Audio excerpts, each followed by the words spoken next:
Buenos dias and welcome to 2018's University Convocation. Wow, I know these few minutes of footage capture only a fraction of the many accomplishments of this year. There's so much to be proud of. Let's give ourselves a big round of applause.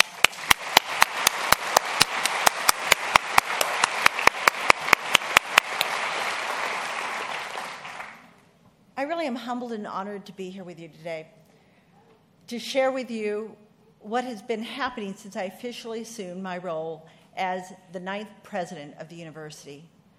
But first, I want to emphasize that this is just the beginning of what I hope will be an ongoing dialogue. Thank you for giving me this opportunity to start this conversation. Last January, when Chancellor White announced that I would become SDSU's president and the first female to serve in this role, I was overwhelmed with emotion. I was in the car with my husband, Steve, when I got the news. I just screamed. I was so ecstatic. The idea that I'd have this opportunity to lead this flagship institution with a history of path-breaking, innovative work in teaching, research, and community service was beyond what I could have imagined. Looking back at my 35 years in higher education, being here with you is more than a dream come true. It's an opportunity for us to reimagine, create a collective vision that will prepare our students in this global economy. Whether they're first-generation students, adult learners, undergraduates, graduate students, we have this wonderful opportunity. Now, most of you have been at SDSU much longer than I have, so please indulge my exuberance as I revel with fresh eyes in this great privilege to lead an institution with such unique regional presence that provides a platform for unprecedented national and binational influence. Both the geographical and distinctive attributes of this university place SDSU at a crossroads of a profound national narrative that is capturing the hearts and minds of people across the hemisphere and the world. All of you are part of that profound narrative. I still remember the first time I crossed the U.S.-Mexico border as a child with my mother, sisters, and cousins. I was crossing San Diego to Tijuana. My eyes were wide open. It was the first time that I'd crossed the border, and I began realizing I belonged in two distinct worlds, and these were intricately connected. As I listened to the syncopated rhythm of my home language, the Spanish of my roots, every syllable hit me from every direction to remind me that I was part of a narrative much richer than I could have imagined. Tightening the grip on my cousin's hands, I wondered for the first time where I truly belonged in this newly discovered world with tangible and metaphorical lines that divide me from my extended kin.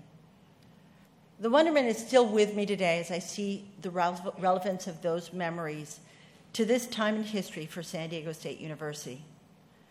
When I think about the issues that we face today, I realize that too often the tendency is to see the barriers, the problems, the differences that divide us. But the real opportunity, if we listen closely, if we think deeply, and if we pay attention, is to see the bonds that bind us, both as a community and as a campus.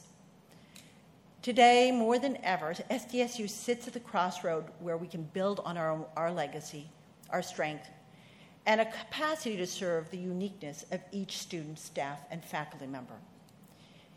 In this process, together, we can develop a collective vision for the future, and we can capitalize on our regional position. During the last 2 months, I've been on a listening tour. I've heard from faculty, staff, students. I've heard their unique but always heartful expressions of love for this campus.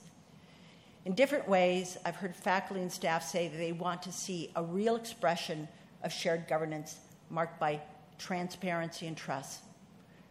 I hear you.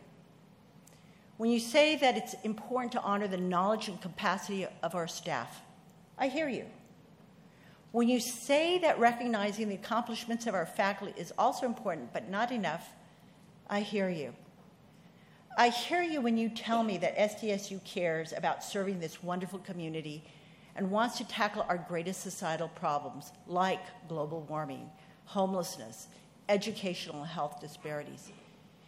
And I hear you when you say, even without tangible words, that you don't want me to forget about the extraordinary legacy that has already made San Diego State University a crown jewel among university systems.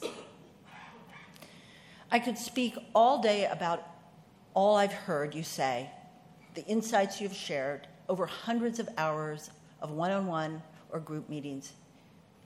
If you remember one thing from what I say today, remember this: I lead through listening.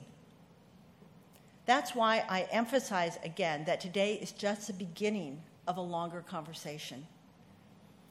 As we move forward this year, I'll be asking you, our staff and faculty, to approach this new chapter of the university with a blank slate. I don't mean that you are to forget all the wonderful accomplishments that have gotten us to this day. What I mean is that I hope you also show up to the conversation, willing to listen, without preconceived ideas, with an open mind and with an open heart. Chris Thomas, our wonderful Associated Students President, gave me a copy of The Heart-Led Leader, the book he and his cabinet have been reading as they prepare to lead, not just with skill, but also with heart. As I read the book and thought about the time we would spend together today, one principle stood out. Whatever the question, love is the answer.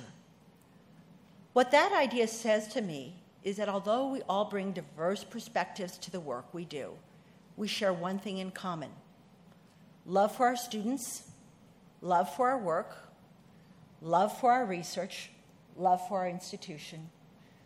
I share that love with you. It propels me to listen intently to you, our wonderful staff and faculty. My commitment to continue listening is important. In a couple of minutes, I will give you a personal challenge that, if you choose to accept, will help us move San Diego State University to the next chapter of impact and distinction. But first, I want to share the mantra, the presidential vision that has emerged from my listening tour. My vision is that San Diego State University will be recognized for graduating the global citizens, ethical innovators, and compassionate leaders who will impact the future of the San Diego region and the world. How will we do this together, you ask? Gleaning from what I've heard you say, I've identified a few ways. By collaborating as faculty and leaders in order to identify and amplify our areas of distinction. By creating synergies for shared commitment among our stakeholders. By developing exemplary relationships nationally, binationally, and internationally. By committing a process of transparent and timely communication. By creating community benefits through the Mission Valley Project. By growing the capacity of SDSU Imperial Valley. By ensuring our infrastructure can sustain the demands and challenges of today and tomorrow's educational landscape. By nurturing a culture where we listen and engage in productive dialogue, and by measuring progress with a variety of metrics, we will be successful. It's important for me that you understand that I did not show up to this campus with these ideas in hand. The vision is a result of what I've heard from staff and faculty members on this campus, from what many of you have said to me in personal and group conversations. However, I also realize that not everyone has spoken. My challenge to you is this. I want to ask that you join me on a listening tour of your own in the form of a guided self-assessment. We all have an idea of where we want to go as a division, as a college, or as a university. Knowing who we are is crucially important before we get there. As we move forward this year in this exercise of self-assessment and visioning, we will cross borders together. In the immediate future, we have important challenges to address. First, we must recognize that the only acceptable opportunity to grow is through the Mission Valley Plan. Second, we must address our growing campus infrastructure needs, both in terms of physical space and technology. We can no longer afford to ignore our most basic needs today, even as we plan for the future. Third, we must continue to diversify our revenue sources. Fourth, we must create real community partnerships that go beyond our institutional borders. Finally, we must recognize our regional position as a gateway to Mexico and to the Americas. The why may be obvious, but the how is where the work really begins. I recognize that a new presidency can create anxiety and fears. We need to talk about it. For now, let me close with this. The first time I crossed that border as a child, my mom must have read the fear in my eyes. She put her arms around my shoulder and whispered in my ear, Adelita, because that's what she called me, little Adela. The border is nothing to fear, but to embrace. All we have to do is hold hands. And I can't help but notice my little grandson there. My daughter rushed out and was holding his hand. And you know, it's interesting what a hand can do when you're a small child. It can take away the fear. It can make you feel whole. It can make you see the world in a whole different way. So like my daughter who just walked out with my grandson, my mom did the same. I have to tell you, her words have impacted me in every border I have ever crossed in my life, real or imagined, borders of prejudice, borders of fear, borders between the past and the future. We, as tenants of this sacred Kumbaya land, must embrace that all of us can stand together as transborder people. My hope is that together we will foster a culture of discourse and dialogue, that together we build a campus culture without silos. My hope is that this place, this university, will be a space where no one will hesitate to bring up a topic because they fear being labeled a troublemaker. And as an aside, my grandmother always said I was a troublemaker. I never seemed to listen. But nonetheless, I want us to be troublemakers. And indeed, I think that is your responsibility. So I also want you to know that I see you. I want you to know the dreams you have for San Diego State University are critically important to this conversation. Muchísimas gracias. Sigamos adelante. Let's move forward while enjoying this important journey. Thank you.